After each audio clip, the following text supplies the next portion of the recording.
సత్యసాయి వాహినులు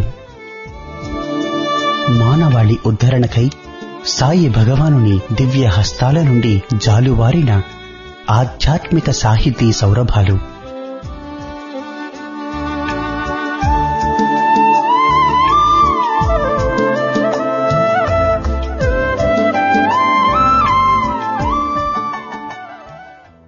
ఓం శ్రీ సాయిరాం.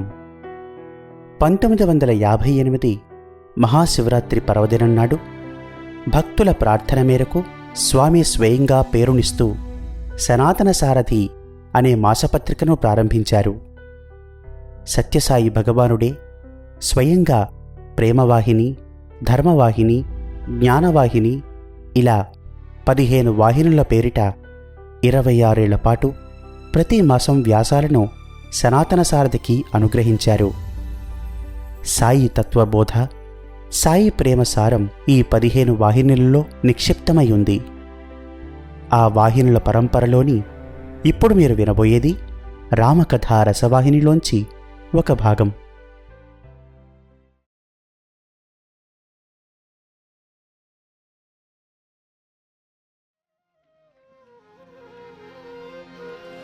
శ్రీరాఘవం దశరథాత్మజమప్రమేయం సీతాపతిం రఘుకులాన్వయ రత్నదీపం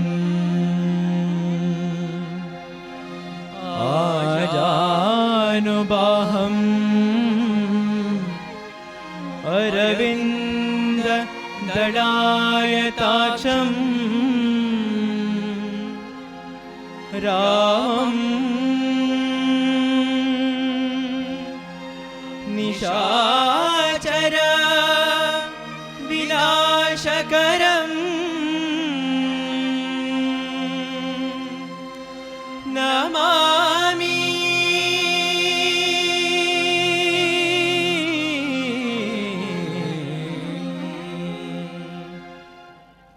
రామకథను వినరయ్యా,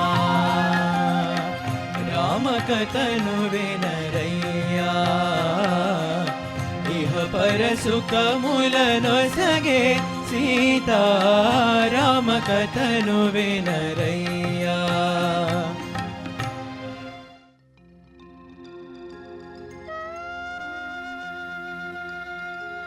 రామ లక్ష్మణ భరత శత్రుఘ్నులకు విద్యాభ్యాసము పూర్తి అయినదని దశరథుడు తలంచి ఇక రాజవిద్యను అభ్యసింపచేయనెంచి ప్రవీణులైన వీరులను పిలిపించి వారలకు అస్త్రశస్త్ర విద్యలను నేర్పించ ప్రారంభించెను. సర్వవిద్యా సంపన్నులగు ఆ బాలురకు విద్య నేర్పువారెవ్వరూ మానవాకారమును ధరించుట చేత లోకరీతులు అవలంబించుచున్నారే కాని జగన్నాటక సూత్రధారి అయిన తనకు సూత్రముల కూర్చి బోధించువారెవ్వరూ మాయతో కప్పిన మనసులు మాధవుని గుర్తించక ఇట్టి ప్రకృతి విద్యలతో ప్రబోధించుటకు ప్రయత్నించిరి. లోక సంరక్షణకై అవతరించినప్పుడు లోకము యొక్క పోకడలను అనుసరించవలసియుండును.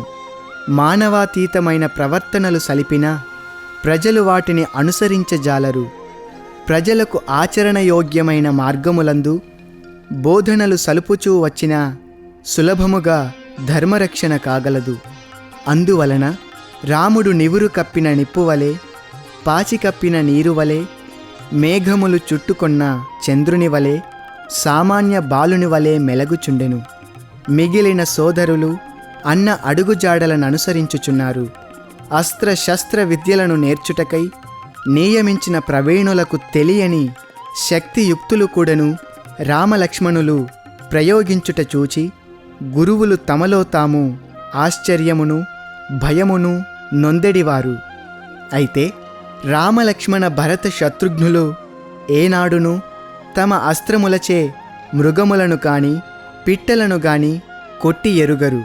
తమ అస్త్రములు అత్యవసర సమయములందు వినా అన్య సమయములందు ఉపయోగించమని ప్రమాణము చేసి పట్టిన దీక్షకు ఎట్టి సమయమునందైనను విరుద్ధముగా నడిచెడివారు కారు. అనేక పర్యాయములు గురువులు విహారార్థమై అడవులకు తీసుకొని వెళ్ళి కొన్ని రకములైన పిట్టలను మృగములను చూపిన సమయమున రాముడు అందుకు సమ్మతించక, నిరపరాధులైన ఈ జీవులను కొట్టుటకు కాదు కదా ఈ అస్త్రము, లోక సంరక్షణకై ప్రజాసేవకై వినియోగింపవలసిన పవిత్ర అస్త్రములను ఇట్టి చిల్లర మార్గమున వినియోగించి అపవిత్రము చేయుటకు నా మనస్సొప్పుటలేదని గట్టిగా చెప్పెడివాడు. గురువులు కూడా మారు మాటాడక ఊరకుండెడివారు. రామచంద్రుడు ప్రతి మాటయందును పనులయందును తన కారుణ్యమును కనపరిచెడివాడు. ఒక్కొక్క పరి లక్ష్మణుడు కొంత ఉల్లాసముతో సరదాగా మృగములపై గురిపెట్టినను తక్షణము రాముడు అడ్డు తగిలి, లక్ష్మణ, వాటి వలన నీకు కాని లేక లోకమునకు కాని గలిగిన అపకారమేమని వాటిని కొట్ట పూనుకొంటివి? నిర్దోషుల శిక్షించుట రాజనీతికి పరమ విరుద్ధము కదా అని నీతులు చెప్పెడివాడు. మధ్య మధ్య మహారాజు మంత్రుల మధ్య పిల్లలను చేర్చి పరిపాలనా విధానములు, రాజనీతులు, ధర్మనీతులు, దైవనీతులు చర్చించుచు పిల్లలకు తెలుపుచు తమ తాతల పరిపాలనను, వారు పొందిన ప్రజా మన్ననలను, దానవులతో దేవతలతో వారెలకు కలిగిన పోరాటములకు వారెలకు గల దైవ సంబంధమును అత్యంత ఉత్సాహముతో కథల వలె పిల్లలకు తామే తెలుపుచు ఒక్కొక్క పరి మంత్రులతో చెప్పించుచు బాల్యమునందే బాలురకు తగు క్రమశిక్షణతో పాటు పరిపాలనా దక్షతను కూడాను ప్రబోధించుచుండెను.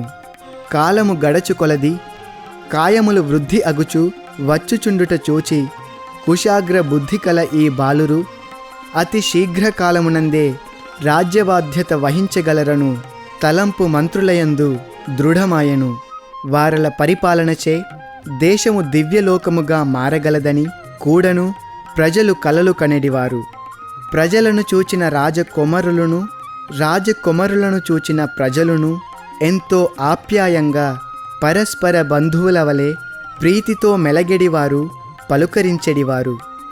నిరాడంబర నిగర్వ నిర్మల నిస్వార్థపరులైన ఆ బాలురను ప్రేమించని వారు, చూడని వారు అయోధ్యలో లేరు. అయోధ్య పిల్లల దేహము వలె, పిల్లలు అయోధ్యా పట్టణపు గుండె వలె సంబంధమును కలిగియుండెను. పిల్లలకు 10-11 సంవత్సరముల వయసు కావచ్చెను.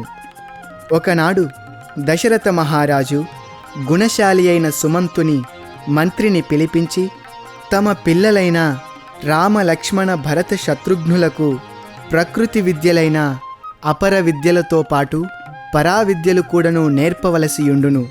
పరావిద్యలు తెలియక అపర విద్యలెన్నియున్నను ధర్మమునకు తగిన బలము చేకూరదు. ఈ లేత వయస్సుననే ఉత్తమ సంస్కారములు హృదయమున చేర్చవలెను. భవిష్యత్తు యొక్క మంచి చెడ్డలు బాల్యావస్థయందు సంస్కరింపబడిన అనుభూతులపై ఆధారపడియుండును. ఈ అవస్థయే భవిష్యత్తనుభవనమునకు పునాది. కాన పిల్లలకు రాజ్య సంచారముతో పాటు క్షేత్రయాత్రలు చేయించి తీర్థరాజముల యొక్క పవిత్రతలను, క్షేత్రముల యొక్క విశిష్టతను వివరించి వాటిని దర్శింపజేయుట మంచిదని తోచుచున్నది. పిల్లలు పెరుగుకొలది విషయాసక్తులగుదురు. దీనికి పూర్వమే దైవానురక్తులుగా చేయుట మానవత్వమునకు తగిన కర్తవ్యము. ఇది ప్రభువులకు అతి ప్రధానము. కనుక గురువుల వారితో సంప్రదించి యాత్రకు తగిన ప్రయత్నములు గావింపుమని ఆజ్ఞాపించెను. అంత సుమంతుడు కూడాను సంతసించి తగిన ఏర్పాట్లు గావించి పిల్లలతో సుమంతుడు కూడాను వెళ్ళుటకు సర్వసిద్ధమాయెను. అంతఃపురములో ఈ యాత్రావార్త తెలిసెను. రాణులు తమ కుమారులు పవిత్ర యాత్ర సాగించబోవుచున్నారను ఆనందముతో ప్రయాణములకు తగిన ఆహార విహార సదుపాయములు అన్నియూ సిద్ధము చేయించిరి. వారల వెంట దాదులను, కొంతమంది పురబాలురను పంప సిద్ధము చేసిరి. రామ లక్ష్మణ భరత శత్రుఘ్నులు పవిత్ర యాత్ర సలుపుచున్నామని పట్టలేని ఆనందమును ప్రదర్శించుచు తమ తోటి బాలురను కూడాను ప్రోత్సహించి వారలకు తగిన ప్రయాణ సౌకర్యములను తండ్రితో చెప్పి సిద్ధము చేయించిరి. రెండవ దినము సుముహూర్తము సమీపించగనే తల్లులకు తండ్రికి నమస్కరించి, గురువుల వారికి నమస్కరించి, తల్లులతో హారతులు అందుకొని, దృష్టి చుక్కలను రక్ష చుక్కలను పెట్టించుకొని, రాజవేషములు విప్పి సామాన్యమైన యాత్రావేషములను అనగా పట్టు ధోవతులు కట్టి, అంగవస్త్రములు కప్పి, రథములలో కూర్చొని జయ జయ ధ్వనులతో రథములను కదిలించిరి. ముందు వెనుక రక్షక భటుల రథములు వాయువేగముతో పరుగెత్తుచుండెను. దినములు వారములు గడిచిపోయెను. ప్రతి క్షేత్రమును ప్రతి తీర్థమును దర్శించి పూజించి విషయములను విచారించి అత్యంత ఉత్సాహముతో భక్తి శ్రద్ధలతో అన్య వాంఛలకు చోటివ్వక నిరంతరం క్షేత్రముల విశేష చరిత్రలను సుమంతుడు చెప్పుచుండా పిల్లలు శ్రద్ధాళురై ఇంకేమిటి ఇంకేమిటి అని క్షేత్ర విశేషములను విపులముగా అడుగుచుండేడివారు. వారల శ్రద్ధాభక్తులకు సుమంతుడు ఎంతయో ఆనందించుచు మరింత విశేషములు తెలుపుచుండెడివాడు. ఈ రీతిగా కన్యాకుమారి మొదలు కాశ్మీరు వరకు ఉత్తర దక్షిణ తూర్పు పడమర సముద్రముల తీరముల వరకును గల క్షేత్రములను 3-4 మాసములు సంచారము సలిపి మధ్య మధ్య ఆయా రాజ్యములందు గల కొన్ని ప్రజా అననుకూలములను గుర్తించి, యాత్రికుల అననుకూలములను గుర్తించి మంత్రితో చెప్పి వాటిని సరిచేయించుచు దైవ మందిరములకు తగిన ఏర్పాట్లు భద్రతలు కల్పించుచు అనేక విధముల యాత్రికులకు నీటి వసతులు, వృక్ష ఛాయలను, చలివేంద్రములను, సత్రములను, ఆరోగ్య కేంద్రములను నియమించమని రాముడు తెలుపగా, రామాభీష్టములకు అడ్డు చెప్పక కోరిన వాటినన్నింటినీ అతి శీఘ్రములోనే చేయించుచూ వచ్చుచున్న సుమంతుని చూచి పిల్లలు తమలో తాము ఆనందించుచు, మన మంత్రి వంటి మంత్రులు లోకమున ఉండినా లోకక్షేమమునకు కొదువరాదని ఒకరితోనొకరు గుసగుసలాడేవారు. ఇక అయోధ్యలో కుమారుల యొక్క క్షేమవార్తలు అప్పుడప్పుడు మాత్రమే గూఢచారులచే తెలియజేయబడుచుండెను. దూరశ్రవణ యంత్రములు ఆనాడు లేకపోవుటచే గూఢచారులే వార్తలను అందించుచుండెడివారు. అందువలన వార్తలు చేరుట ఆలస్యమయ్యడిది.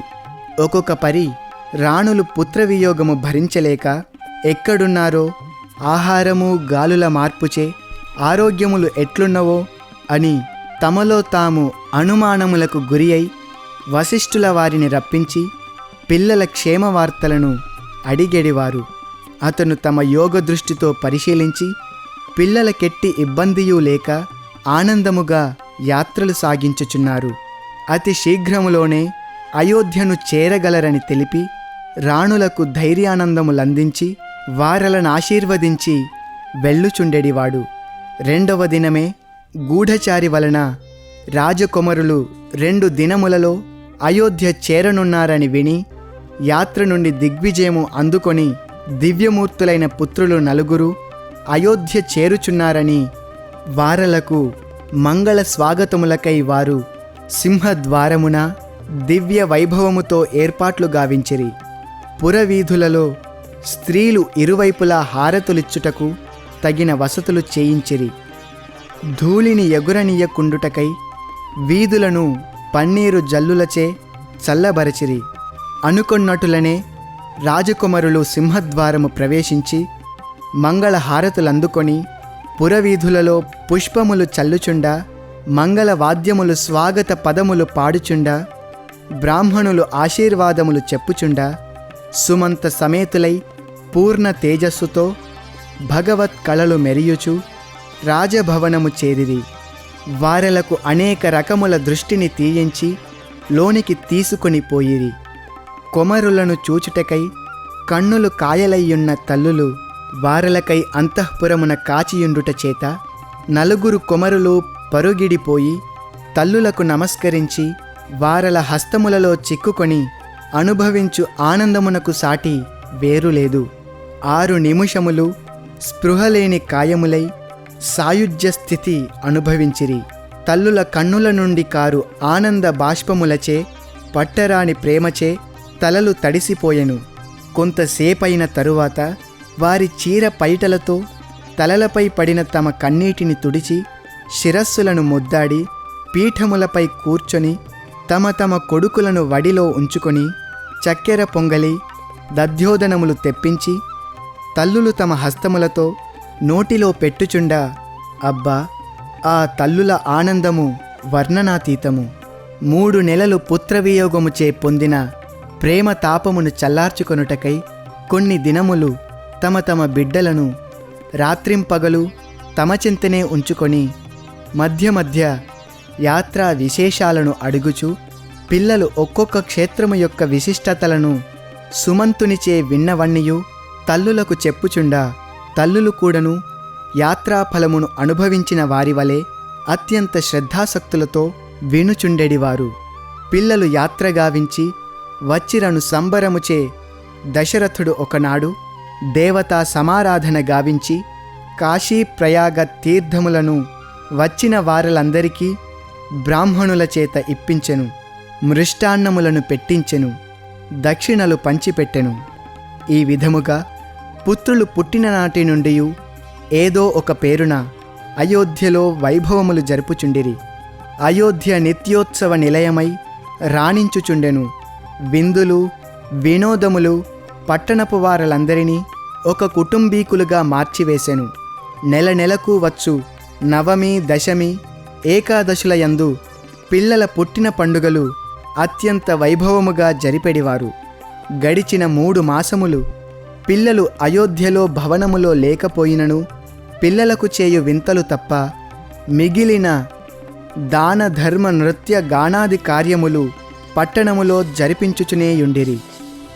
యాత్ర నుండి తిరిగి వచ్చిన రాజకుమారులు ముందువలే కాక అత్యంత ఆశ్చర్యకరమైన ప్రవర్తనలతో మెలగుచుండుట తల్లులు గమనించిరి.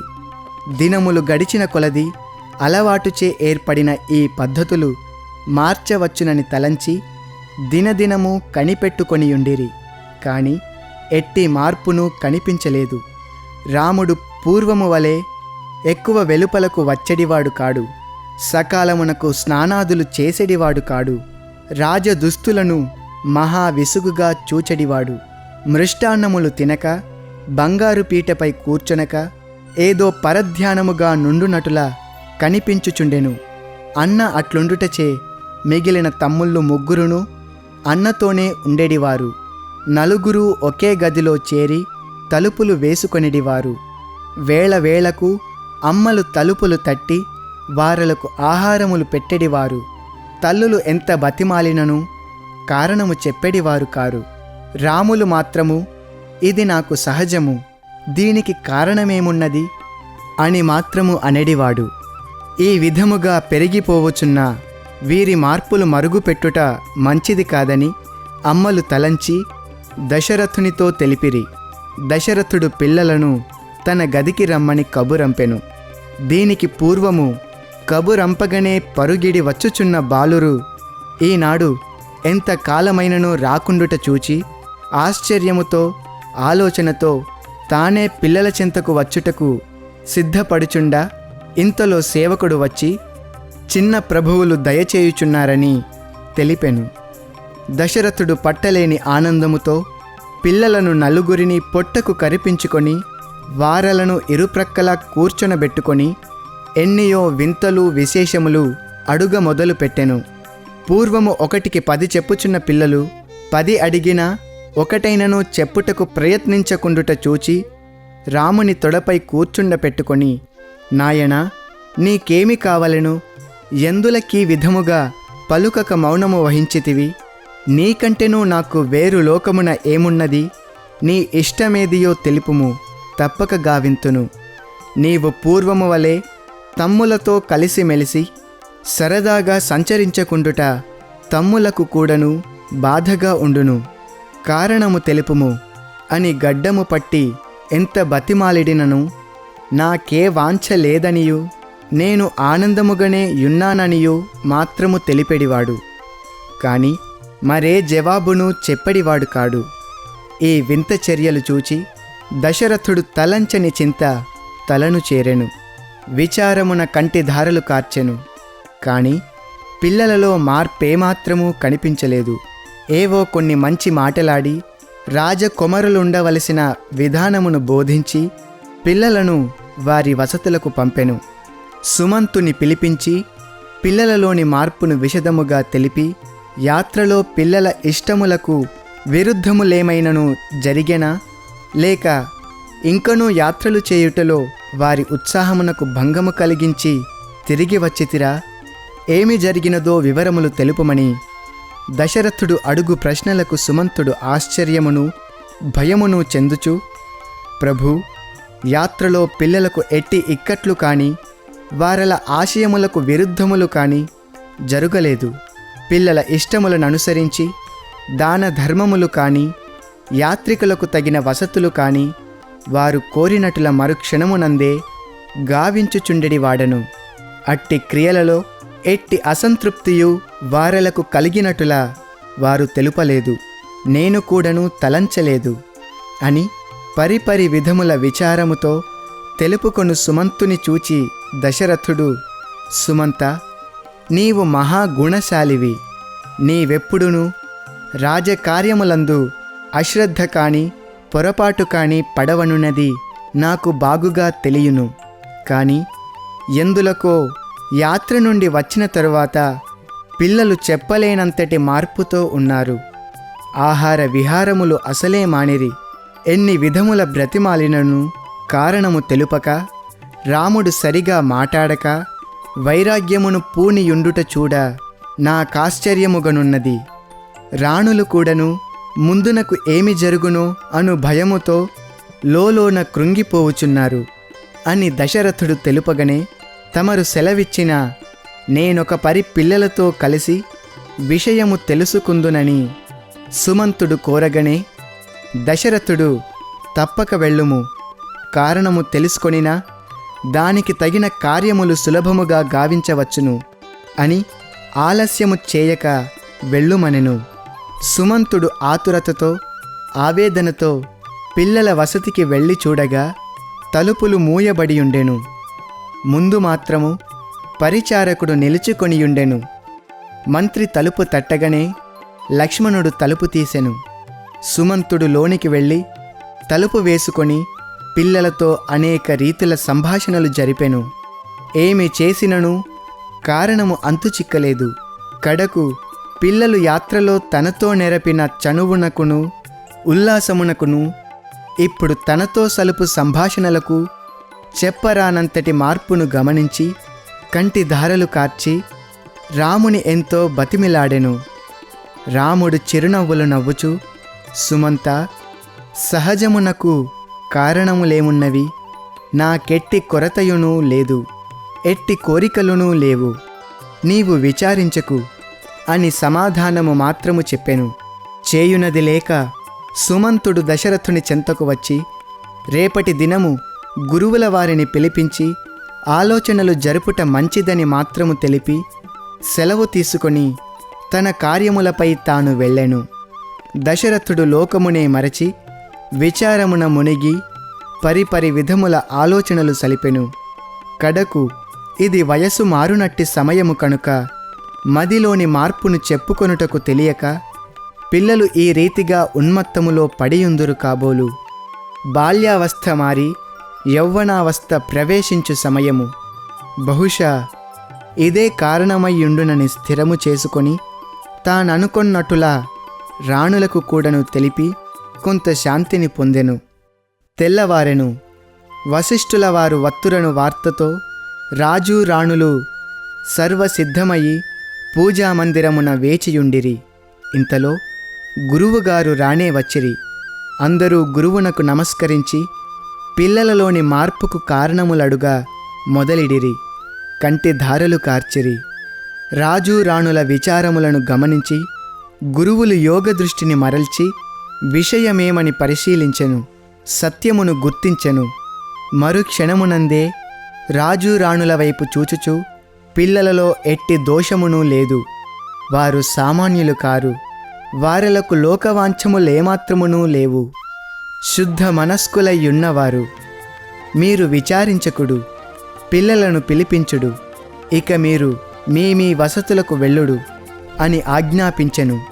ఈ మాటలతో రాజు రాణులు సంతసించి పిల్లలకై కబురంపిరి. రాణులు వారి వారి వసతులకు వెళ్ళిరి. గురువు పిలుచుచున్నాడన్న వార్త విని లక్ష్మణ భరత శత్రుఘ్నులు సర్వసిద్ధమైరి. కాని రాముడు ఎట్టి ఆతురతయు లేక తన ధోరణిలో తానుండుట గమనించి లక్ష్మణుడు అన్న పాదము పట్టి ప్రార్థించి, త్వరగా వెళ్ళుట మంచిది, లేకున్నా గురువాజ్ఞ మితిమీరితిమన్న విషయము తల్లిదండ్రులను అమితముగా బాధించును అని అనేక రకముల బతిమిలాడి అన్నతో లక్ష్మణ భరత శత్రుఘ్నులు బయలుదేరి పూజామందిరమును చేరిరి. గురువునకు నమస్కరించి వినయముతో ఎదురుగా నిలుచుకొనియున్న పిల్లలను చూచి వశిష్ఠుల వారు వాత్సల్య వచనములతో దగ్గరకు వచ్చి కూర్చుండమని సెలవిచ్చెను. అందరూ దగ్గరకు వచ్చి కూర్చున రాములను మరింత దగ్గరకు రమ్మనమని శిరస్సును హస్తముంచి తల నిమురుచు వీపు తట్టుచు, రామా, ఎందులకు నీవిట్లు నిశ్చేష్టుడవై మౌనమును వహించితివి? నీ చర్యలను అర్థము చేసుకొనలేక అమ్మలు నాన్న అనేక విధముల బాధపడుచున్నారు. వారల ఆనందమును కూడాను కొంత యోచించవలను కదా.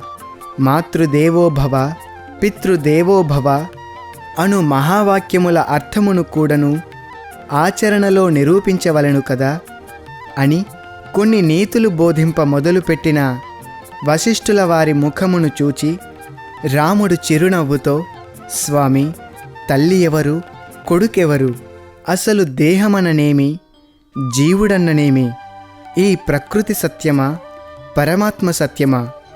ప్రకృతి యొక్క ప్రతిబింబమే ఈ కాయము కదా. కాయమునందలి పంచభూతములే లోకమంతటను ఉన్నవి కదా. పంచభూత సమ్మిళితమే ఈ ప్రకృతి. భూతములు మార్పు చెందునవి కదా. అట్టి వాటిని సత్యమని తలంచి భ్రమించి వరించి సత్యనిత్యమైన ఆత్మను స్మరించకుండుటచే జీవులకు వచ్చు ఫలమేమి అని అనేక రీతుల తత్వజ్ఞాన ప్రశ్నలు వేయ మొదలుపెట్టిన రాముని చూడగానే అతని ముఖము నుండి కాంతి కిరణములు అతి వేడిగా ప్రకాశించుచుండుట గురువుగారు గుర్తించిరి. దైవత్వము బయటపడుటకై కలుగు చిహ్నములే ఈ వన్నెలు అని గమనించి రాముడు అడిగిన ప్రశ్నకు అతనినే జవాబు చెప్పమని వశిష్ఠుల వారు తెలుపగా, రాముడు చెప్పు జవాబులు సాక్షాత్ దైవవాణులే కాని వేరు కాదని పూర్తిగా విశ్వసించి వశిష్ఠుల వారు మదిలో నమస్కరించి, నాయనా, తిరిగి సాయం సమయమున నేను నిన్ను చూతునని అందరి శిరస్సులను ముద్దాడి ఆశీర్వదించి దశరథునితో కలువక నేరుగా ఆశ్రమమునకు వెళ్ళిపోయెను. తదుపరి దశరథుడు పిల్లలను చూడగా వారలలో ఏదో బ్రహ్మతేజస్సు మూర్తీభవించినటులా ప్రకాశించుచుండెను. విషయము తెలిసికొనుటకు సాయంత్రం వశిష్ఠుల వారి రాకకై కాచియుండిరి. గురువులు పూజాగృహమును ప్రవేశింపగనే తల్లులు పిల్లలు దశరథ సమేతులై వచ్చి గురువునకు నమస్కరించి అందరూ వారి వారి ఆసనములపై చేతులు జోడించుకొని కూర్చొనిరి. అంత ఉన్నట్లుండి జీవుడన్నా దేవుడన్నా ప్రకృతి అన్నా ఈ మూడింటికి గల సంబంధమేమి? ఈ మూడును ఒకటియేనా లేక వేరువేరా? ఇవి మూడు రూపముల ధరించుటకు కారణమేమి? జీవేశ్వర ప్రకృతిలోని ఏకత్వము ఏది? ఏకత్వమును వదలి భిన్నత్వమును నిత్యసత్యముగా తలంచిన ఫలించు సఫలమేమి అని రాముడు వేయుచున్న ప్రశ్నలను తల్లిదండ్రులు విని ఆశ్చర్యముతో రాముని చూచిరి. జ్ఞానమే దివి నుండి భువికి దిగివచ్చిన మూర్తుల వలె తేజస్సుతో స్పష్టమైన వజ్రముల వంటి పదములతో ప్రవహించుచున్న ఆ ప్రశ్నోత్తర వాహినిలో లీనమైరి. కుమారుడను భావమే వారలకు కొంతకాలము మరుగాయెను. ఈ రీతిగా అచ్చపు జ్ఞానమునే అద్వైతమునే పలుకుచు రాత్రీ జాములు మారినను వాదన మానలేదు. కడకు గురువుగారు రామచంద్రుని పలుకులు లోకమునకు శాంతినొసగు అమృతపు చినుకులని ఆనందించి దశరథ సమేతులైన రాణులను ఆశీర్వదించి వసతికి వెళ్ళిరి.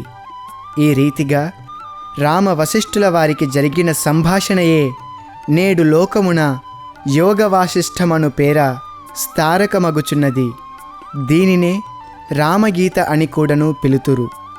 ఇటులా వేదాంతమున మునిగి సర్వమును త్యజించి తనలో తాను వదరచు చేతులు త్రిప్పుచు ఉన్మత్తుని వలె అప్పుడప్పుడు నవ్వుచూ ఉన్న చర్యలను చూచి దశరథుడు అతనితో మిగిలిన పిల్లలు కూడాను ఏమగుదురో అని వారలను వేరుపెట్ట చూచినా వారలు అంగీకరించక నిరంతరం రామునితోనే కూడియుండిరి.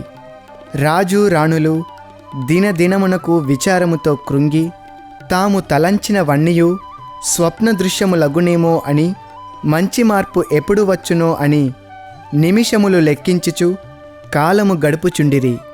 రాములు కూడాను ఆహారము సరిగా తీసుకొనకుండుటచే దేహము కొంత బలహీనమైనటులా కనిపించెను.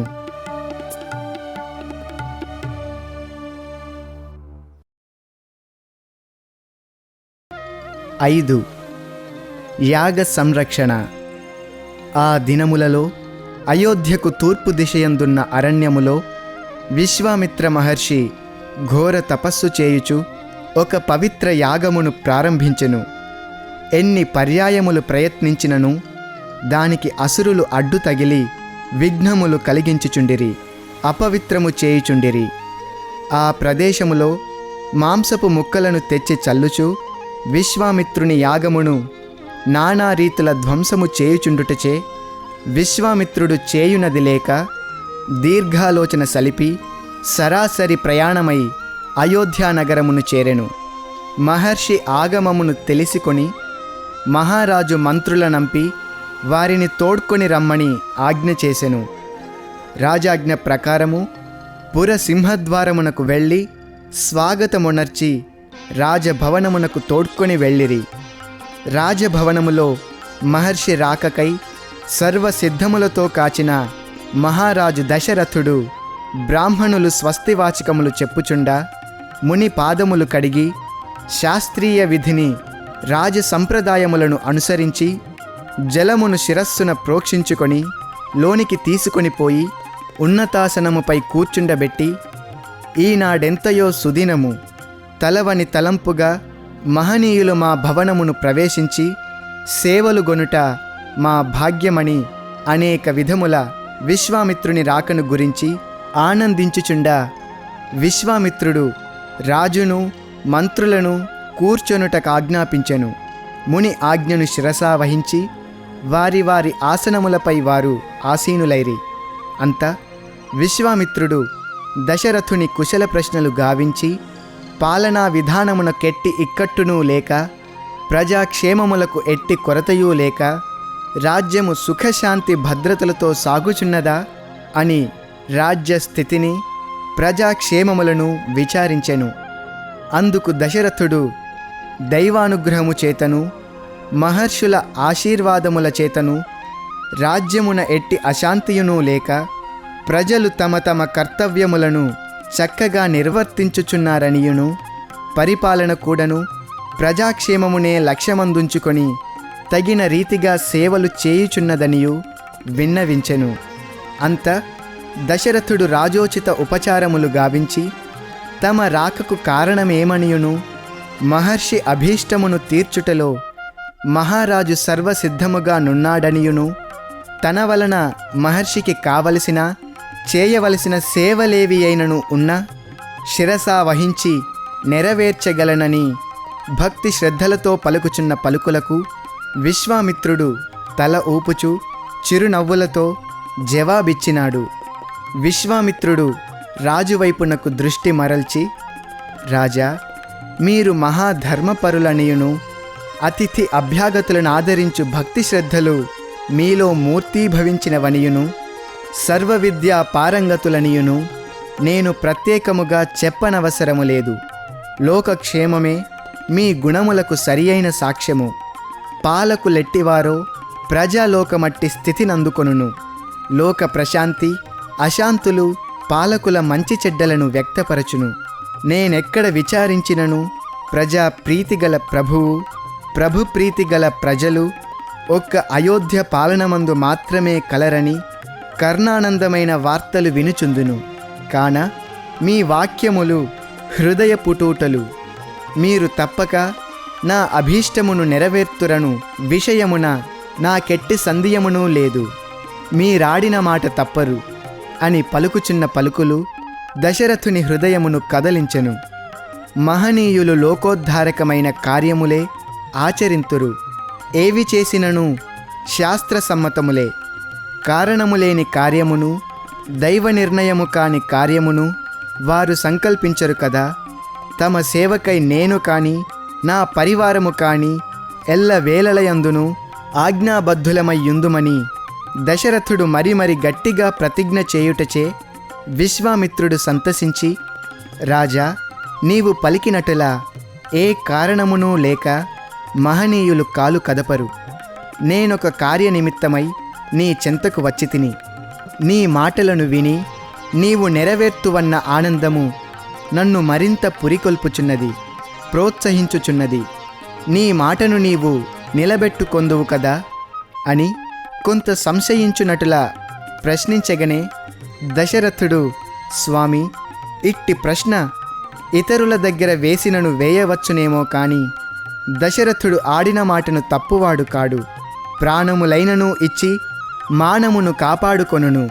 రాజునకు నీతి నిజాయితీలే నిజమైన గౌరవములు, నిజమైన పాలనలు. ఈ రెండునూ కోల్పోయినచో జ్యోతిలేని మందిరము వలె కోతి ఆటలతో రాజ్యము కొరివికి గురియగును, కలహముల పాలగును, కల్లోలములు చెలరేగును, కడకు రాజునకే కీడు సంభవించును. ఇట్టి స్థితులు నా రాజ్యమున సంభవించుననున్నది కలలో కూడాను తలంచను. నేను కాదు, నా వంశమందే అట్టి దుశ్శాసనములు జరుగవనియే రావనియే నా దృఢము. సంశయించక తమరు తమ సంకల్పమును తెలిపి ఈ దాసునితో సేవలు చేయించుకొండని నమస్కరించెను. అంత విశ్వామిత్రుడు, రాజా, నీ మాటలు వినగోరి అట్లు ప్రశ్నించితినే కాని ఇక్ష్వాకుల వంశము ఈప్సితములు తీర్చుటలో సర్వ విధముల సంసిద్ధమనున్నది నాకు తెలియను. రాజా, నీ నుండి నేను పొందవలసినది ఒక్కటి మాత్రమే. అది ధనము కాని, వాహనములు కాని, గోవులు కాని, సువర్ణమును కాని, లేక మరే విధములైన సైన్యమును పరివారమును కాని నే కోరుటలేదు. తమ కుమారులైన రామలక్ష్మణులను నాకిచ్చిన చాలును. ఇదే నా వాంఛ. ఏమందువు అని ముని అడుగగనే దశరథుడు నిలువునా కూలిపోయెను, మనసు చెదరిపోయెను. కాని ధైర్యమును వహించి, స్వామి, ఆ బాలుర వలన తమకు కలుగు ప్రయోజనమేమి? ఏ కార్యమును ఆ బాలురచే చేయించుకొన తలచితిరో అట్టి కార్యమును నేనే చేసి ధన్యుడనయ్యెదను. ఆ కార్యమేమిటో తెలిపిన సంతసింతును అని ప్రార్థించగా, రాజా, ఆ పిల్లలు చేయు ఘనకార్యము మీరెట్టివారును చేయలేరనియే నా దృఢము. నీవు కాని నీ అనేక లక్షల సైన్యము కాని చేయలేని సాధించలేని కార్యమును ఈ ఇరువురు పిల్లలు మాత్రమే చేయగలరు. అట్టివారు లోకమునెందునూ పుట్టలేదు, పుట్టరు. ఇది నా నిశ్చయము. వినుము. నేనొక మహాయాగమును తలపెట్టి దానికి ప్రారంభము జరిపినంతనే ఎక్కడ నుండియో రాక్షసులు వచ్చి దానికి విఘ్నములు కల్పించుచు నానా అశుద్ధములు ఏర్పరచుచున్నారు. కాన ఆ రాక్షసుల బారిని తప్పించి నా యాగమును రక్షించి పూర్తిగా వించవలెను. ఇదియే నా వాంఛ. ఏమందువు అని గంభీరముగా ప్రశ్నించగనే రాజు, స్వామి, ఈ కార్యము ఈ పసిపిల్లలకు చేత కాదు. నేను సర్వసిద్ధము. నా చతురంగ బలముతో తమ ఆశ్రమమును కాపాడి యజ్ఞము నిర్విఘ్నముగా జరుగునటులా చూచుకొందును. దేవాసురులతో పోరాడిన పరిచయము నాకు బాగుగా యుండుట చేత ఇది సులభముగా నెరవేర్తును. ఇప్పుడే తమ వెంట వచ్చుటకు ఏర్పాట్లు గావింతును. సెలవొసంగుడని ప్రార్థించెను. అంత విశ్వామిత్రుడు, రాజా, నీవెన్ని చెప్పినను నా మనస్సొప్పుటలేదు. ఇది నీ చేత కాదు. సర్వజ్ఞుడను సర్వ తపశ్శక్తి సంపన్నుడనైన నాకే ఇది సాధ్యమగుటలేదు. ఇంక నీకెట్లు సాధ్యమగును? ఆ పిల్లలు సామాన్యులని నీవు తలంచుచున్నావు. ఇది పుత్రవాత్సల్యముచే కలిగిన పొరపాటు. సంశయించక మాటను నిలబెట్టుకొనుటకై వారలను తక్షణమే నా వెంట పంపుము. లేదా మాటను నిలబెట్టుకొనలేకపోవుచున్నానని పలికినా నేను వెళ్ళి వత్తును. రెండింటిలో ఏదియో ఒకటి గావింపుము. కాలహరణము చేయ సమయము కాదని తీక్షణ వచనములతో పలుకు మునిని చూచి ఏమి ప్రమాదము వాటిల్లునో అని దశరథుడు భయభ్రాంతుడై మంత్రి నంపి వశిష్ఠుల వారిని పిలిపించెను. వశిష్ఠుల వారు వచ్చి విశ్వామిత్రుని చూచి పరస్పరము నవ్వులతో కృతజ్ఞతలను తెలుపుచూ కూర్చొని రాజు వలన జరిగిన కథనంతయును విపులముగా వినెను. బాలుర సంగతి వశిష్ఠుల వారికి కూడాను తెలియను. కనుక ఇందులకేమాత్రమును విచారమును వెలిబుచ్చక దశరథునికి నచ్చచెప్పుటకు పూనుకొనెను. దశరథుడు కుమారులు కొన్ని దినముల నుండి సరి అయిన స్థితిలో లేరనియును, రాక్షసులతో యుద్ధము చేయగలిగినట్టి శరీర బలములు కూడాను కోల్పోయినారనియును మొదలే వారల స్థితిని చూచి విలపించుచున్న మాకు గోరు చుట్టుపై రోకటి పోటువలే ఈ ఘోర కార్యమునకు పంపుటకు మనసేమాత్రమును ఒప్పుకొనుటలేదని, తమ పిల్లలను రక్షించుకొనుటకు తమ ప్రాణములైనను ఇత్తునని విలపించుచున్న దశరథుని చూచి విశ్వామిత్రుడు, రాజా, మీరు ఇంత విలపించుటలో అర్థము లేదు. ఇంత మాట నిలకడలేని వాగ్దానములు ముందే చేయకుండినా ఎంతయో బాగుండును. విచారణ సలుపక వాగ్దానములు గావించి విషయమునకు రాగానే వాగ్దానములు సడలించుట పరిపాలకులకు మహాపాపకార్యము. ఇది నీబోటి రాజులకు సరికాదు. విచారముతో చేయు సహాయము నాకక్కరలేదు. హృదయపూర్వకమైన సహాయము ఎంత చిన్నదైనప్పటికీ అది ప్రాణ సమానము. అసంతృప్తితో చేయు సహాయము ఎంత గొప్పదైనను అది అల్పకార్యమే కాగలదు. మిమ్ములను హింసించి బాధపెట్టి నా కార్యమును సాధించుకొనవలనని ఆశ నాకు లేదు. మీరు ఆనందముగా నుండుడు, నేను పోయివత్తును అని విశ్వామిత్రుల వారు లేచి వెళ్ళుటకు ప్రయత్నింప రాజు పాదములు పట్టి ప్రార్థించి తమ ఆవేదనకు తగిన సమాధానములు అందించి బోధించి కార్యమును నెరవేర్చుకొమ్మని కోరెను. అంత వశిష్ఠుల వారు దశరథుని చెంత చేర్చుకొని, రాజా, పుత్రవాత్సల్యమును వస్త్రము హృదయమున కప్పబడి ఉండుటచే నీవిట్టి ఘనకార్యమునకు అడ్డుపడుచున్నావు. నీ కుమారులకెట్టి ఆపదయు లేదు, రాదు. వారు చేయలేని కార్యములు లోకమున లేవు. రాక్షస సంహారార్థమై అవతరించిన మూర్తులు ఆ శక్తులు కాన విచారించక పిల్లలను పిలిపింపుము. వారి భుజబలములు బుద్ధిబలములు కావు నీవు చూడవలసినది. దైవబలము వారలయందు తొణుకులు వేయుచున్నది. ఆ బలము కంటే మించిన బలము మరొకటి లేదు అని అనేక రీతుల బోధించి రామలక్ష్మణులను పిలిపించిరి.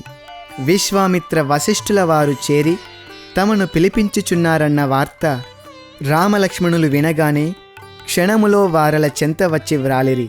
మొదట తండ్రికి నమస్కరించి తదుపరి వశిష్ఠ విశ్వామిత్రులకు నమస్కరించి వినయముతో నిలిచియుండు పిల్లలను చూచి విశ్వామిత్రుడు చిరునవ్వుతో, నాయనలారా, మీరు నా వెంట వత్తురా అని ప్రశ్నించెను.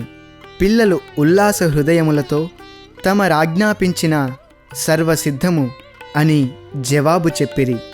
ఈ మాటలకు దశరథుడు మరింత కృంగిపోయెను, మోము వాడిపోయెను. విచారమున విలపించుచున్న తండ్రిని చూచి రాముడు చెంతచేరి, తండ్రి, మహర్షుల వెంట పంపుటకు మీరెందులకింత విలపించుచున్నారో అర్థమగుటలేదు. పరోపకారార్థమై పుట్టిన కాయములను పవిత్రము చేయుట కంటే వేరు పురుషార్థమున్నదా? అందున మహర్షులకు సేవలు చేసి వారి కార్యములలో పాల్గొని వారలను సంతృప్తిపరచుట కంటే పవిత్ర కార్యము వేరొకటియున్నదా? మాకు చేతకాని పని అనునది ఒకటి లేదు కదా. ఎట్టి రాక్షసులతోనైనను పోరాడి ఋషి అభీష్టమును నెరవేర్తుము. సెలవిచ్చిన ఈ నిమిషముననే వారితో వెళ్ళుటకు సర్వసిద్ధమని రాముడు ధైర్యవచనములతో తండ్రిని కొంత కలత నుండి తప్పించెను. దశరథుడు ఎటు చెప్పుటకు వీలుగాని స్థితిలో మునిగెను. రాముని దగ్గర చేర్చుకొని, నాయనా, రాక్షసులు సామాన్యులు కారు. అందున సుంద ఉపసుంద మరీచ సుబాహువులు మహాక్రూరులని వినియుంటిని. వారు క్రూరత్వమునకు తగిన భయంకర రూపులు. మీరేనాడును అట్టి రూపములు చూచియుండరు. వారలను చూడగనే ఎంత భయపడుదురో. అనేక మాయతో కూడిన ఆ రాక్షసులతో యుద్ధమెట్లు చేయగలరు? ఏనాడు యుద్ధమను పదమునే మీరు వినలేదు, చూడలేదు. అట్టి నా పసికందులకు మీరు రాక్షసులతో పోరాడగలరా? అయ్యో, దైవమెంత నిర్దయ చూపుచున్నాడు. నా కుమారులకు ప్రప్రథమమునందే ఇట్టి కఠిన పరీక్షయా అని తనలో తాను చింతించుచు పిల్లలను చెంత చేర్చుకొని విచారముతో కంటిధారలు కార్చుచుండా లక్ష్మణుడు తండ్రి బలహీనతను గమనించి, నాన్నా, మేము ఆడపిల్లలము కాము. యుద్ధము మా హక్కు, ధర్మస్థాపన మా కర్తవ్యము. ఋషిసేవ, రాజనీతి మా ఉచ్ఛ్వాస నిశ్వాసములు. ఇట్టి ధర్మకార్యముల కంపుటలో మీరింత విచారించుట ఆశ్చర్యము. లోకులు చూచి నవ్వుదురు. మీరు ప్రేమతో ఆశీర్వదించి పంపుడు. నేను కూడాను అన్నతో వెళ్ళి జయలక్ష్మిని చేకొని వత్తును అని చెప్పెను. వాత్సల్యోన్మత్తుడై విలపించుచున్న తండ్రిని చూచి రాముడు చెంత చేరి తండ్రి చేతిని పట్టుకొని, తండ్రి, మిమ్ము మీరు మరిచినట్లున్నది. మీరెవరో, ఏ వంశమున జన్మించితిరో, మీ పూర్వీకుల ఘనకీర్తులనొక పరి స్మరించుకొన్నా మీరిట్లు విలపించియుండెడివారు కాదు. మీరు ఇక్ష్వాకుల వంశములో పుట్టితిరి. ధర్మము సాక్షాత్తు మీ రూపాన మూర్తీభవించినట్లుగా ఇంతవరకు ప్రవర్తించినారు. మీరు సుపుత్రులు, ధర్మాత్ములు, ధైర్య సాహసశాలురు అని ముల్లోకాలలోనూ మారుమ్రోగితిరి. ఆడిన మాట తప్పుట కంటే మించిన పాపము మరొకటి లేదని మీరెరుగుదురు. మహర్షికిచ్చిన మాటను నెరవేర్చుకొనుటలో మీరిట్లు విచారించుట మీ కీర్తికి సార్థకము కానేరదు. తండ్రి అపకీర్తి బిడ్డలు సహించరు. మీ మాటను మీరు దక్కించుకొనలేకపోయినా యజ్ఞయాగాది క్రతు కార్యములే కాక వాసీకూప తటాకాది ధర్మకార్యములు నిష్ఫలములు. వేయేటికి దశరథుడు మాట తప్పెనను మాటలు వినుట మీ పుత్రులమైన మాకు తలవంపులు. ఇది వంశమునకే మాయని మచ్చగా నిలిచిపోవును. ఒక పుత్రవాత్సల్యమునకై వంశమునకే తీరని అపకీర్తి వాటిల్లును. విచారణ లేని మీ ప్రేమ మమ్ములను శిక్షించును కాని రక్షించదు. నిజముగా పుత్రవాత్సల్యమే మీలో ప్రధానముగా నుండిన పుత్రుల సత్కీర్తిని లక్ష్యమందుంచుకునవలను కదా. మీకు మేము చెప్పునంతటి వారము కాము. మీకు సర్వము తెలుసు. వాత్సల్యమింతటి అయోమయమున కీడ్చుకొని పోయినది. కర్తవ్యమును గుర్తించకుండా చేయుచున్నది. మాకెట్టి భయమునూ లేదు. విజయలక్ష్మి మమ్ము వరించును. మీరు భ్రమపడక ఆశీర్వదించి ఋషి కప్పజెప్పుడు అని శిరస్సు వంచి నమస్కరించుచున్న రాముని దశరథుడు కౌగిలించుకొని శిరమున ముద్దాడి, నాయనా, నీవు చెప్పినవన్నయు పరమ సత్యములు, పవిత్ర రత్నములు. నేను వాటిని కాదనునట్టి మూర్ఖుడను కాను. చతురంగ బల సమేతుడనై వెళ్ళి ఋషి యాగమును రక్షించుటలో నా సర్వస్వము త్యాగము చేతును కాని అస్త్రశస్త్ర విద్యలతో ఇప్పుడిప్పుడే తరబీదగుచున్న నా పాలబుగ్గల పసిపాపలను ఆ రాక్షసుల చేతి కందించుటకు నా మనస్సు ఒప్పకున్నది. తెలిసి తెలిసి పులినోటి కందించుటకు ఎట్టి తండ్రి అయినను ఇష్టపడడు కదా. అనేక యజ్ఞయాగాది క్రతువులు సలిపి తపములు చేసి పొందిన మిమ్ములను ప్రాణ సమముగా చూచుచున్న మమ్ములనిట్లు విషాదాగ్నిలో త్రోయుట పుత్రులకు మాత్రము న్యాయమా? అయ్యో, విధి ఎదురు తిరిగిన ఎవరేమి చేతురు, మా పాప ఫలమని విలపించెను. ఇది చూచి రాముడు చిరునవ్వు నవ్వుచూ, నాన్నా, ఏమిటి బలహీనత? తెలిసి తెలిసి పులుల నోటి కందించుచున్నారని అంటిరి. మేము మేకపిల్లలము కామని మీరు తెలుసుకొనలేదు. పురుష సింహమని తలంచి పుణ్యకార్య నిమిత్తమై మమ్ములను ఆశీర్వదించి పంపుడు. కాలాయాపన ప్రభువులకు కర్తవ్యము కాదు అని కొంత సూటిగా మాట్లాడుట వశిష్ఠుల వారు చూచి, భేష్ భేష్ దశరథ, వింటివా సింహగర్జనలు? ఇంకనూ ఈ నక్క అరుపులెందుకు? లెమ్ము, అంతఃపురమునకు వార్తనంపి రాణులను రప్పించుము, పుత్రులను విశ్వామిత్రునకప్పజెప్పుము అని ఆజ్ఞ చేయగనే చేయునది లేక రాణులను తోడ్కొని రమ్మని కబురంపెను. ఇంతలో రాణులు మేలిముసుగులు వేసుకొని ప్రవేశించి మహర్షులకు నమస్కరించి పిల్లల చెంత నిలుచుకొని తమ బిడ్డల తలలను నిమురుచు తలలు వంచుకొనియుండుటను చూచి వశిష్ఠుల వారు, అమ్మలారా, మన రామలక్ష్మణులు విశ్వామిత్ర యాగ సంరక్షణకై వెళ్ళుటకు సర్వసిద్ధులయ్యున్నారు. వారెలను ఆశీర్వదించి పంపుటకై మిమ్ములనిచటికి రప్పించితిమి. ఆశీర్వదించి పంపుడు అని వశిష్ఠుల వారు తెలుపగనే కౌసల్య ఉలికి పడునట్టు తల ఎత్తి గురువుల వారిని చూచి, ఏమి, ఈ పసిగందులు మహర్షి చేయు యజ్ఞమును సంరక్షించుట, యజ్ఞమును మంత్రములే రక్షించుననుట వినియుంటిని కాని మనుష్యులు రక్షించుటకేమున్నది?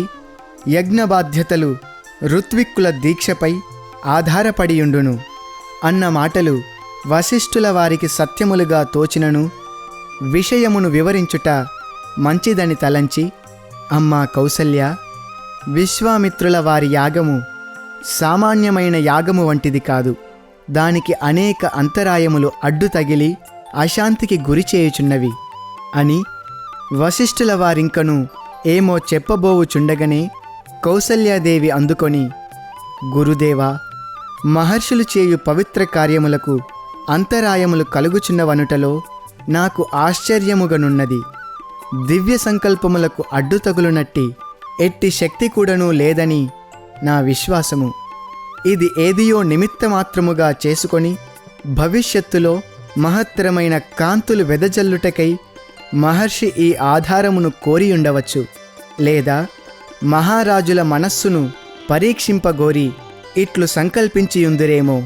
కాని సర్వశక్తి సంపన్నులగు మహర్షి చేయు యాగమునకు ముక్కుపచ్చలారని పసిపాపలు రక్షణకర్తలా అని రామలక్ష్మణుల శిరస్సులను నిమురుచునుండగా అన్నియును వింటున్న దశరథుడు ఒక విధమైన ధైర్యమును చేసుకొని కౌసల్య పలికిన పలుకులు పరమసత్యములు. ఇవన్నీయు నన్ను పరీక్షింపగోరి కల్పించిన తమ సంకల్ప ప్రభావములే అని దృఢమగుచున్నది.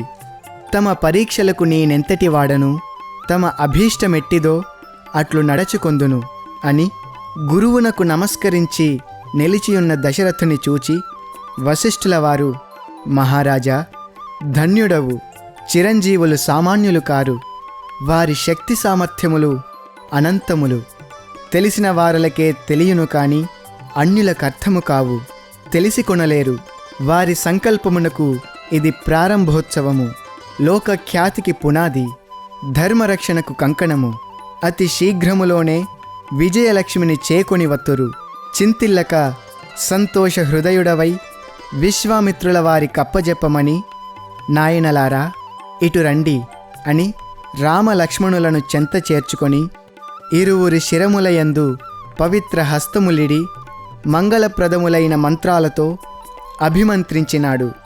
మహదానందముతో రామలక్ష్మణులు గురుదేవులకు, విశ్వామిత్రునకు, తల్లిదండ్రులకు నమస్కరించి వారి దీవెనలను అందుకొని వెళ్ళుటకు సిద్ధమైన వారి తేజస్సును గాంచి దశరథుడు పొరలివచ్చు దుఃఖమును ఆపుకొని ఇరువురు పిల్లల భుజములపై చేతులు వేసుకొని విశ్వామిత్రుల వారి చెంతకు వచ్చి నమస్కరించి, స్వామి, వీరిరువురు నేటి నుండి తమ ప్రేమపుత్రులు.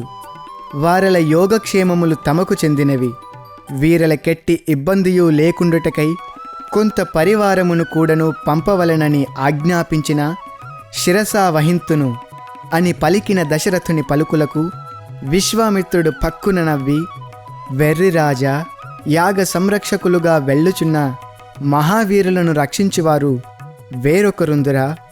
మహర్షులకే చేతకాని మహాకార్యములను సాధించబోవు సర్వశక్తిమయులకు సహాయార్థమొకటి ఏర్పాటు చేయవలయునా? నీ వాత్సల్యమింత అమాయకుని చేసినదే కాని లేకున్నా నీకు మాత్రము తెలియకపోలేదు. మహారాజా, వీరికెట్టి ఇక్కట్టునూ లేక రాక కార్యము పూర్తి అయిన వెంటనే నేనే స్వయముగా వెంట తోడ్కొని వచ్చి నీ కప్పజెప్పుదును. చింతిల్లక నీ పరిపాలనా విధానమున కెట్టి ఇబ్బందియూ లేక చూచుకొనుము అని విశ్వామిత్రుడు లేచి నిలిచిన తక్షణమే అందరూ హస్తములు మోడ్చి నమస్కరించినారు. విశ్వామిత్రుడు ముందు, రామలక్ష్మణులు ధనుర్ధారులై వెనుక నడుచుచూ వెళ్ళుచుండా రాజభవనము సింహద్వారముల చింతకు రామలక్ష్మణులు వచ్చినంతనే దేవదుందుభులు మోగినవి, పూలవర్షము కురిసినది. వీధి పొడవున శంఖాలు పూరించినారు, భేరీలు మ్రోగించినారు. పురవీధుల అటు ఇటు స్త్రీ పురుషులు బాల వృద్ధులు ఆశ్చర్యనేత్రులై మహర్షి వెంట కాలినడకన కదులుచున్న పిల్లలను మగసింహము వెంట వెళ్ళుచున్న బాలసింగముల వలె కాంచినారు. విషయము తెలియక ఒకరితోనొకరు ఎక్కడకు వెళ్ళుచున్నారని గుసగుసలాడిరి. మహారాజు ఆజ్ఞ కనుక మంత్రులు పురజనులు పురసింహ ద్వారము వరకు మాత్రమే వెళ్ళి అక్కడ రామలక్ష్మణులకు వీడ్కోలు నొసంగి వెనకకు తిరిగిరి.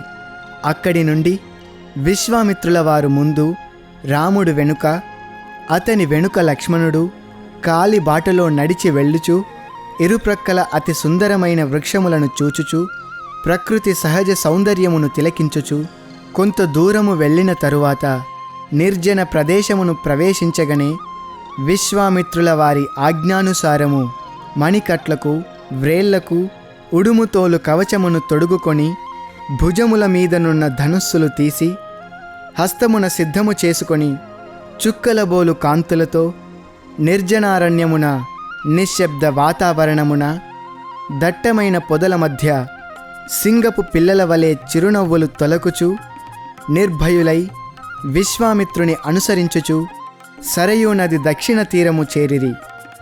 సూర్యాస్త సమయము కానున్నది. విశ్వామిత్రుడు రామలక్ష్మణులను పిలిచి మృదుమధురమైన పలుకులతో, నాయనలారా, ఆలస్యము చేయక నదిలో ఆచమింపుడు. సమస్త మంత్రములకు మూలాధారములైన బల అతిబల అను 2 మంత్రములను ఉపదేశింతును. ఈ మంత్రములు మహాప్రభావము కలవయ్యుండును. ఇవి ఎట్టి అలసటనైనను క్షణములో తీర్చి హాయిని కలిగించును. ఎన్ని పనులు చేసినను అలసట కలిగించక, వ్యాధులను రానివ్వక, రాక్షసుల బాధలు కలుగకుండా రక్షించును. ఇంతేకాదు, దారిలో నడుచుచున్న సమయములలో ఈ మంత్రములను స్మరించుచూ వెళ్ళిన ఆకలి దప్పులు లేక ఆనందోల్లాసములను సంగి అతి బలమును కలిగించుచూ వచ్చును. రామ, బల అతిబల అను ఈ 2 మంత్రములు సర్వమంత్రములకే కాక సమస్త శక్తులకు తేజోవంతమైనవి అని, ఇంకనూ ఆ మంత్రముల మహత్తరమైన శక్తి సామర్థ్యములను విశ్వామిత్రుల వారు వర్ణించుచుండా సర్వజ్ఞుడైన రామచంద్రుడు దాని విషయము ఏమీ తెలియని వాని వలె తల ఊపుచు ఆశ్చర్యముగా వినునట్లు నటించుచుండా లక్ష్మణుడు ఇరువురిని చూచుచూ తనలో తాను నవ్వుకొనుచుండెను. ఇచట లోకోపదేశ నిమిత్తమై రాముడు ఒక విచిత్రమైన ప్రబోధ చేసిరి. అది ఏమన, మాయ ఎట్టి వారినైనను క్షణములో తలక్రిందు చేయుననియును, దేహాభిమానమున్నంత వరకు మాయ మనుజుని వీడదనియు, ఇది తపస్సులతో జ్ఞానముతో పేరు ప్రతిష్టలతో శక్తి సామర్థ్యములతో తొలగునది కాదనియును, తాను ఆత్మస్వరూపుడునని తెలిసికొని మహత్వ బుద్ధితో జగత్తును చూచుటతో ఈ మాయ మరుగుపడుననియు ఒక నీతిని నిరూపించిరి. కాకున్నా బల అతిబల అతి శక్తివంతమైన మంత్రములు తన చెంత నుండియు తాను తపో సంపన్నుడైనప్పటికీ యజ్ఞ సంరక్షణార్థమై దానికి తగిన శక్తి సామర్థ్యము కలవాడు శ్రీరాముడే అని గమనించియు, రాముడు సామాన్యుడు కాడు, లోక రక్షకుడు, అతడు చేయలేని కార్యమంటూ ఒకటి జగత్తున లేదని దశరథుని చెంత వర్ణించి, పుత్రవాత్సల్యమే నిన్నింత అమాయకుని చేసినదని బోధించి, ఇక్కడ మాయాబంధితుడై గుణమోహితుడై రామలక్ష్మణులను సామాన్య పిల్లల వలె భావించి వారెలకు మంత్రోపదేశము చేయుటకు పూనుకొనుటలో మాయ యొక్క ప్రభావమును నిరూపించుటయే దీని అంతరార్థమని చెప్పక చెప్పుచున్నది. అట్టి మాయను విశ్వామిత్రునియందు ఆ నిమిషమున ప్రవేశింపచేయకున్నా రామ సంకల్ప కార్యము జరుగనేరదు. మహర్షులలో ప్రవేశించిన మాయ కూడాను మహత్తర కారణములను చేయించును. విశ్వామిత్ర మహర్షి ఆజ్ఞానుసారము రామలక్ష్మణులు సరయూ నదిలో ఆచమించిరి. విశ్వామిత్రుడు రాముల చింతకు వచ్చి ఆ 2 మంత్రములను ఉపదేశించెను. మాయామానుష రూపుడైన రాముడు విశ్వామిత్రుడు చెప్పినట్టులనే పలికి తల ఊపుచూ శిష్యత్వము అందుకొన్నట్టులా ప్రదర్శించెను. ఇంతలో చీకటి పడుటచే రామలక్ష్మణులకు దగ్గరగా లేత గడ్డిపై పరుండుటకు ఏర్పాటు చేసి వారెలకు దగ్గరలోనే మెత్తని గడ్డిపై విశ్వామిత్రుడు కూర్చొని అనేక రకములగు కథలు తెలుపుతూ వచ్చెను. దారిన నడిచి అలసి వచ్చినారా అన్నట్లు రామలక్ష్మణులు కొంత నిద్రలో మునిగినట్టుల కనిపించుటచే విశ్వామిత్రుడు కథలు చాలించి తన ముందు కార్యక్రమములను గూర్చి యోచించుచుండెను. ఇంతలో తెల్లవారజొచ్చెను. పక్షుల మేలుకొలుపులా అన్నట్లు అనేక రంగులతో చేరిన పక్షులు రామలక్ష్మణులు నిదురించు ఆ పచ్చికపై అటు ఇటు ఎగురుతూ శ్రావ్యమైన కంఠములతో శబ్దము చేయుచుండెను. అవి గంధర్వుల గానముగా నుండెను. కాని రామలక్ష్మణులు నిద్ర నుండి మేల్కొనలేదు.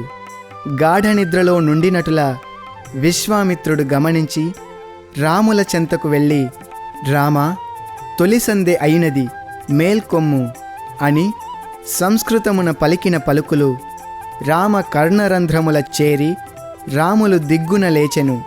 వెంటనే తమ్ముడైన లక్ష్మణుని లేపి ఇరువురు విశ్వామిత్రునకు నమస్కరించి సరయూ నదిలో స్నానము చేసి ఆచమించి అర్ఘ్యమునిచ్చి గాయత్రీ జపము చేసి ప్రయాణమునకు సిద్ధమయ్యి ఋషి చెంత చేతులు కట్టి నిలిచిరి. అంత విశ్వామిత్రుడు, నాయనలారా, ఇక మన ఆశ్రమమునకు ప్రయాణము సాగించవచ్చును కదా అని పలుకగనే రాముడు తమ ఆజ్ఞకై వేచియున్నామని పలికెను. అంత విశ్వామిత్రుడు ముందు, రామలక్ష్మణులు వెనుక నడచుచుండిరి. ఇంతలో సరయూ నది గంగానదిలో సంగమించే స్థలమునకు చేరిరి. గంగానదిని ఆనందముతో తిలకించి నమస్కరించి అన్నదమ్ములిరువురు అటూ ఇటూ దృష్టిని మరల్చిరి. ఇంతలో ఆ ప్రాంతముననొక దివ్యమైన ఆశ్రమము కనిపించెను. అది అతి ప్రాచీనమైన ఆశ్రమముగా కనిపించెను. ఇంతలో లక్ష్మణుడు, స్వామి, ఈ పుణ్యాశ్రమం ఎవ్వరిది? ఇందు నివసించు మహనీయుల పేరేమి అని అడుగగా మహర్షి మందహాసము చేయుచు, నాయనా, వినుము. పరమశివుడు పార్వతిని పెండ్లి ఆడక పూర్వము ప్రమథ గణాలతో ఇక్కడికి వచ్చెను. దృఢ నియమములతో ఇక్కడి లోకకార్యములు పరిపాలన చేయుచుండగా మన్మథుడు ఇక్కడికి వచ్చి అతని నియమమునకు కొన్ని అంతరాయములు కలిగించగా శివుడు తన త్రినేత్రమును తెరచి చూడ మన్మథుని శరీరము భస్మస్వరూపమున దగ్ధమాయెను. ఈ విధముగా మన్మథుని సర్వాంగములు భస్మము అయిపోయినందున అప్పటి నుండి వాడు అనంగుడు అయినాడు. అందుచేత అనగా మన్మథుడు తన అంగాలనన్నింటినీ కోల్పోవుటచే ఈ ప్రాంతమునకు అంగదేశమని పేరు వచ్చినది. ఇది శ్రీమంతమైన దేశము. ఆ ఆశ్రమ పదము శివునిదే. అతని శిష్యులు తరతరముల నుండి ఇక్కడనే తపస్సు చేయుచు దైవములో లీనమగుచున్నారు. పరమ ధార్మికులు మాత్రమే ఇందు నివసించ వీలగును. అన్యులకసాధ్యము. మీరు ఇష్టపడిన ఈ రాత్రి ఇక్కడ శయనించి రేపు తెల్లవారగనే గంగా స్నానము చేసి మన ప్రయాణము సాగించవచ్చునని విశ్వామిత్రుడు తెలుపగనే రామలక్ష్మణులు పట్టలేని ఆనందముతో మహదానందమని అంగీకరించిరి. గంగానదీ తీరమునకు వెళ్ళి స్నానమాచరించిరి. ఇంతలో రామలక్ష్మణులతో విశ్వామిత్రుల వారు సమీపమునున్నారని తెలిసికొని ఆశ్రమవాసులు పరుగిడి వచ్చి విశ్వామిత్రునకు రామలక్ష్మణులకు స్వాగతము చెప్పి ఆశ్రమమునకు కొనిపోయిరి. ఆనాటి రాత్రి పరమశివ ఆశ్రమమున కందమూల ఫలాదులు ఆరగించి ఆశ్రమవాసుల నిత్యానుష్ఠానములు తిలకించి ఆ స్థాన్వాశ్రమమున విశ్వామిత్రుల వారు తెలుపునట్టి పవిత్ర దివ్య కథలను వినుచు ఆనందముననుభవించుచు కాలమును అవలీలగా గడిపిరి. తెల్లవారగనే స్నాన సంధ్యాదులు ముగించుకొని ఆశ్రమవాసుల సెలవు తీసుకొని విశ్వామిత్రుని వెంట రామలక్ష్మణులు బయలుదేరిరి. గంగానదిని దాటవలసి వచ్చినందున స్తన్వాశ్రమ వాసులు వారి కోసమై అమర్చిన నావను తీరమునకు తెచ్చి విశ్వామిత్రుల వారిని రామలక్ష్మణులను ఆవలి ఒడ్డునకు చేర్చి విశ్వామిత్రుని వద్ద సెలవు తీసుకొని వెనకకు తిరిగిరి. ఇందులకు విశ్వామిత్రుడు సంతసించి వారి భక్తి ప్రపత్తులను కొనియాడి ఆశీర్వదించి పంపెను.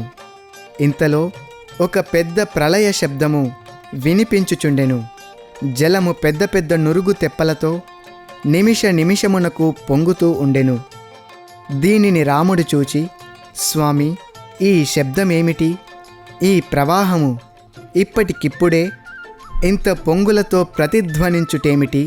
తెలుపుమని కోరగా విశ్వామిత్రుడు, రామా, అతి ప్రశాంతముగా ప్రవహించు గంగానది యందు అతి ఉరవడిగా ప్రవహించు సరయూ నది పడుట చేత ఈ ప్రళయ శబ్దము ఏర్పడినది, అంతేకాని మరేమీ కాదని ప్రశాంతముగా తెలుపుచు, రామా, పూర్వము బ్రహ్మ మనసా సంకల్పించుట చేత కైలాస పర్వతమున ఒక సరస్సు ఏర్పడెను. మనసా ఏర్పడిన సరస్సగుట చేత దానికి మానస సరోవరమని దేవతలు నామకరణము చేసిరి. ఆ సరస్సు నుండి పొంగి పొరలిన ప్రవాహమే సరయూ నది. ఆ సరయూ నదే అయోధ్యను ఆవరించి ప్రవహించి ఇక్కడికి వచ్చి గంగలో పడుచున్నది. ఇది బ్రహ్మదేవుని మానస సరోవరము నుండి ఉద్భవించుట చేత ఈ సరయూ నది పుణ్యనదిగా సార్థక్యముందినది అని నదీ విశిష్టతను వర్ణించుచు దక్షిణ తీరము చేరి ఆగకుండా దట్టమైన అరణ్యమున ప్రవేశించిరి. అది మహాభయంకరముగా నుండెను. దానిని చూచి రాముడు, స్వామి, ఈ అరణ్యమున మనుష్యులు ఏనాడునూ సంచారము చేసిన చిన్నెలు కనిపించుటలేదనెను. ఇంతలో పులులు, సింహములు ఇంకను అనేక చిల్లర మృగముల అరుపులు భూమి బ్రద్దలగునట్లు గర్జించుచుండుట వినిపించెను. కొన్ని మృగములు ఒకదానితోనొకటి పోట్లాడుచు రౌద్రముతో పరుగిడు దృశ్యములు గాంచిరి. ఆ అరణ్యమంతయు ఎటు చూచినా ఏరుమద్ది, మారేడు, తుమ్మ, రేగుపొదలు మొదలైనవి క్రిక్కిరిసియుండెను. దారి లేదు. నూతన దారిని వారికి వారే కల్పించుకొనవలసి వచ్చెను. ఇంతలో లక్ష్మణుడు, స్వామి, ఈ భీకరారణ్యమెవరిది? దీని పేరేమి అని ప్రశ్నించెను. విశ్వామిత్రుడు, లక్ష్మణ, పూర్వము ధనధాన్య సమృద్ధము అయిన మలద, కరుషలు అను 2 దేశాలు ఇక్కడ ఉండేడివి. అవి సాక్షాత్ దేవతల దేశాల వలె వర్ధిల్లినవి. అసలు దేవతలే ఆ 2 దేశములు నిర్మించిరనవచ్చు. పూర్వము దేవేంద్రుడు వృత్రాసురుణ్ణి సంహారము చేసినప్పుడు అతనికి అశుచి అయినది. అంతేకాదు, ఆయన ఘోరమైన ఆకలితో బాధపడసాగెను. అప్పుడు అతనిని దేవతలు, మహర్షులు ఇక్కడికి కొనివచ్చి గంగలో స్నానము చేయించి కడవలు గంగాజలమును మంత్రపూతము చేసి అతని తలపై కుమ్మరించిరి. అంతటితో ఆయనకు పట్టిన బ్రహ్మహత్యా పాపము పోయినది. అశుచి, ఆకలి మాయమైనవని బ్రహ్మదేవుడు సంతోషించెను. ఈ ప్రదేశమున దోషమలము పోయినది కనుక మలదమనియు, కారుషము పోయినది కనుక కరుషమనియు 2 దేశములుగా ప్రసిద్ధికెక్కెను. అట్టి జ్ఞాపకార్థమై దేవతలు ఈ 2 పేర్లతో 2 ధనధాన్య సదుపాయాలతో వర్ధిల్లునట్లు సంకల్పించిరి. ఇంతలో ఈ దేశముల మధ్య తాటకి అను రాక్షసి విజృంభించి సర్వమును ధ్వంసము చేయదొడగెను. అది యక్షిణి, కామరూపిణి. అది పుట్టుట తోడనే 1000 ఏనుగుల బలముతో పుట్టినదని వదంతి. ఆమె తిరిగి మరీచుడను కొడుకును కన్నది. వాడు ఇంద్రుడంతటి పరాక్రమవంతుడు. తల్లి కుమారులిరువురును చేరి ప్రజలను నానా విధముల బాధపెట్టదొడగిరి. ఆ దుష్టచారిణి అయిన తాటికి గల అరణ్యమే దీనికి 1.5 యోజనాల దూరములో ఉన్నది. ఈ పచ్చని రాజ్యములైన మలద, కరుష రాజ్యములను నాశనము చేసినదే ఆ తాటికి. పంటలు పండుచున్న భూములు పండించు ప్రజలు క్షీణించిపోవుటచే మహారణ్యములుగా మారిపోయినవి. ఈ తాటకి మారీచుల భయములచే ఈ ప్రదేశము నిర్జనారణ్యముగా మారిపోయినది. అంతేకాక అది ఎవరికీ చిక్కక తప్పించుకొని పోవుచున్నది. దానిని నొక్కిపెట్టేవాడొక్కడైనను నేటి వరకు సిద్ధపడలేదు. ఇట్టి భయంకర శక్తి సామర్థ్యములు కల తాటకిని హతమార్చువాడు నీ ఒక్కడవు తప్ప అన్యులు నాకెవ్వరునూ ఊహకైనను తట్టుటలేదు. ఈ దుర్మార్గపు మాతా కుమారులే నా యాగాది సత్కర్మలను అపవిత్రము చేయుచున్నారు అని ఆ రాక్షసులను వారి పరాక్రమ శక్తిని గురించియు పలుకుచూ దారి నడచుచుండిరి. విశ్వామిత్రుడు పలికిన పలుకులు రాముని హృదయమును కదిలించెను. కలిగిన భావమును కడుపున దాచుకొనలేకపోయెను. వెంటనే రాముడు వినయ విధేయతలతో, మునిపుంగవ, యక్షులు అల్పవీర్యులని వింటిని. అందులో తాటకి ఆడది, అబల. ఆమెకంతటి బలమెట్లు వచ్చినది? ఇంతటి దేవతలే నియమించిన దేశములను ఎట్లు నిర్మూలనము చేసినది?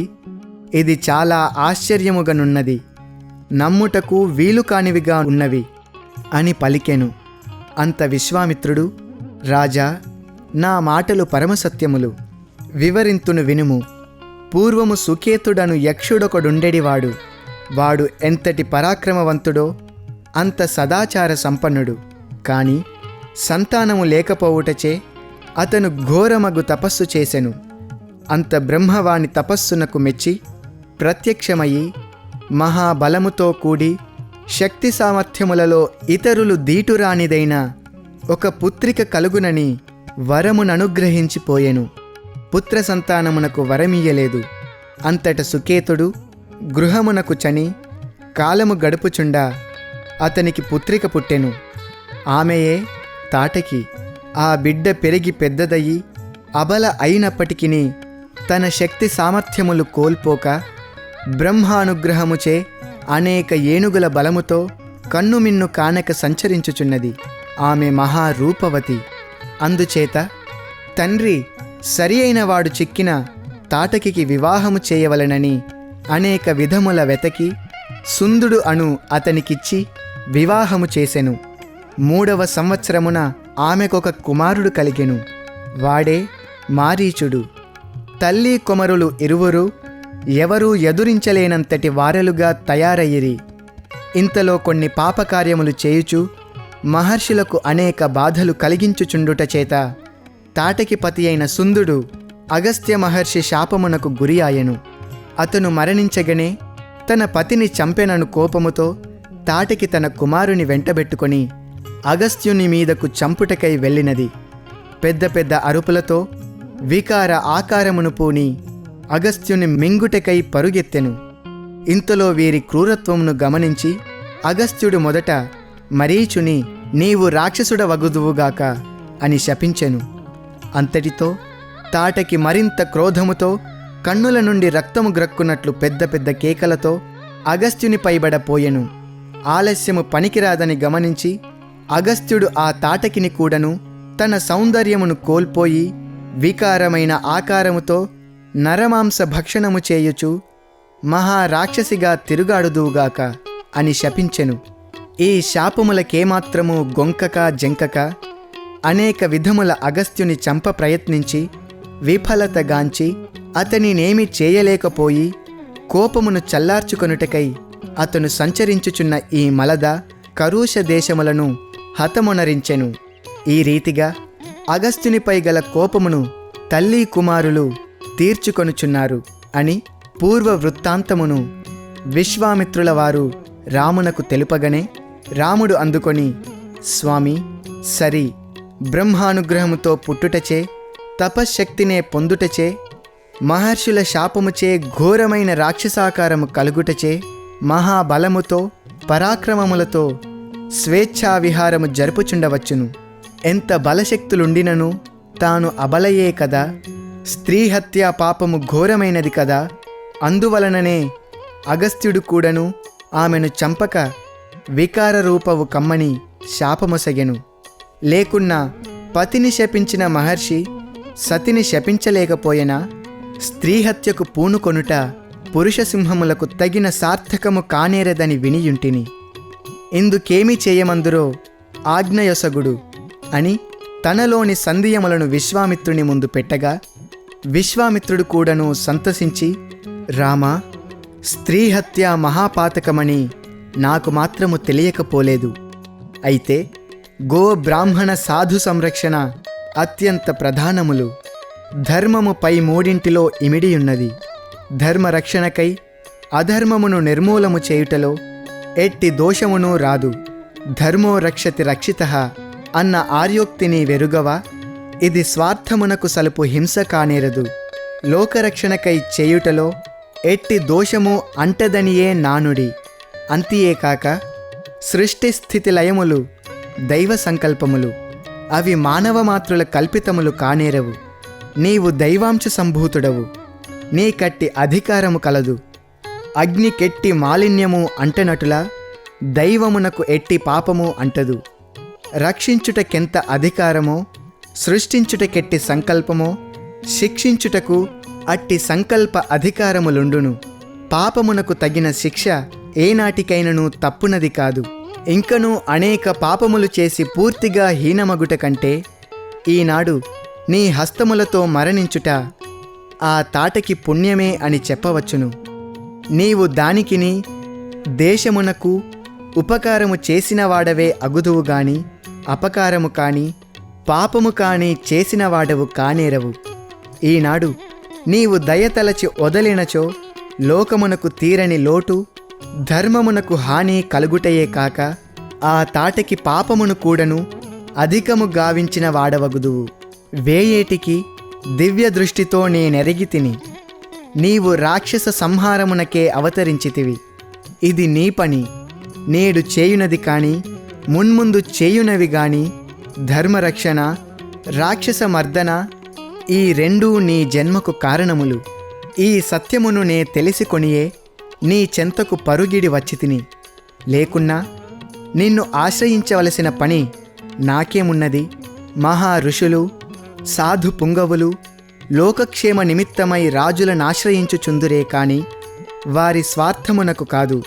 సర్వసంగ పరిత్యాగులై కాయములను కందమూలాదులతో కొంతకాలము నింపి కడకు అట్టి ఆహారమును కూడాను విసర్జించి కాయములను అలక్ష్యపరచి కాంతిలో లీనము కానున్న వారలు పరుల రక్షణెందులకు ఆశింతురు?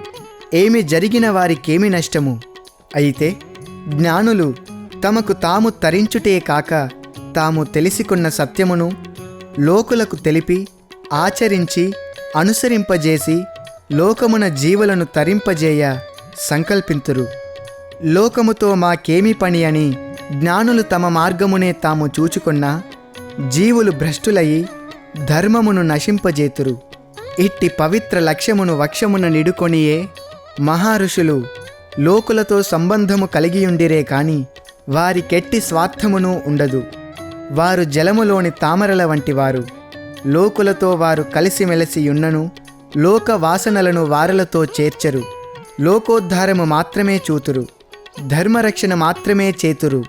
దైవమును మాత్రమే ఆశ్రయింతురు అని ఉన్న సత్యమును రామునికి విన్నవించగనే రాముడు ఏమీయూ తెలియని వానివలే, స్వామి, మహారుషుల అంతర్భావములు మహాపవిత్రమైన అర్థములతో కూడియుండుట లోకులు గమనింపరు కదా. వారు తెలిసికొను నిమిత్తమై తమరిని నేనీ ప్రశ్న వేసి తినే కాని వేరు భావము కాదు.